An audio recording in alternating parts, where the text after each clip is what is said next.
Aujourd'hui, je vais partager avec vous la passion que j'ai envers quelques conifères du Québec. J'ai choisi de vous parler des conifères car ils ont beaucoup plus de propriétés médicinales que les feuillus. Je vais donc commencer avec le sapin baumier. Ce qui est intéressant avec le sapin baumier, c'est lorsqu'on brise une vésicule, une résine s'en échappe. Cette résine est connue sous le nom de baume du Canada. C'est un antiseptique. Et ce qui est pratique aussi, c'est que c'est hautement inflammable.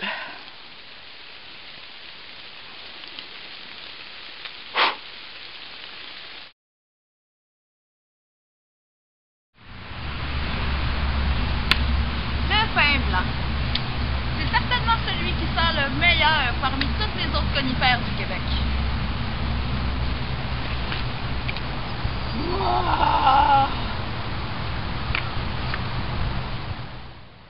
Puisque le pin blanc est un bois franc et que son tronc est très droit, il a longtemps été le favori des bûcherons, à un tel point qu'il est presque en voie d'extinction.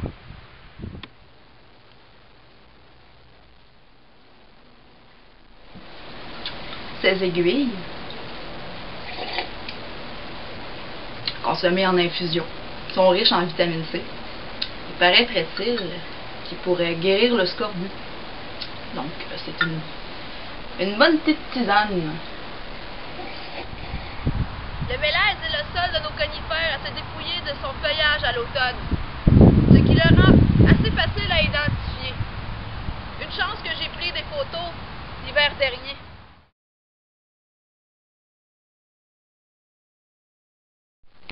Voici une branche de mélèze coupée en hiver. Lorsqu'il perd ses épines, il ressemble à ça. Totalement dénudé, il lui reste que ses cocottes et ses branches. En fait, c'est à peu près tout ce que je voulais dire sur le mélèze. Alors, si vous le voulez bien, passons à mon préféré.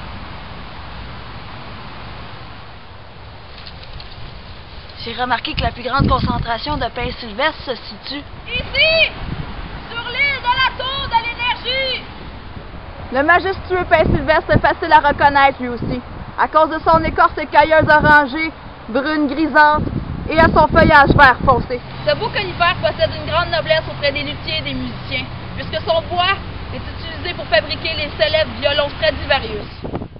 Et pour terminer, j'aimerais vous présenter ce bonsaï naturel. L'amour et le respect que j'ai pour les arbres ne s'expliquent pas vraiment. Seuls ceux qui savent s'arrêter quelques instants et apprécier la beauté de la nature et des espèces vivantes qui la côtoient pourront comprendre ce sentiment. Je suis ravie d'avoir témoigné sur un sujet qui me touche et me passionne. J'espère avoir donné envie à certains d'entre vous d'en apprendre davantage sur les ancêtres qui nous entourent et nous gardent vivants.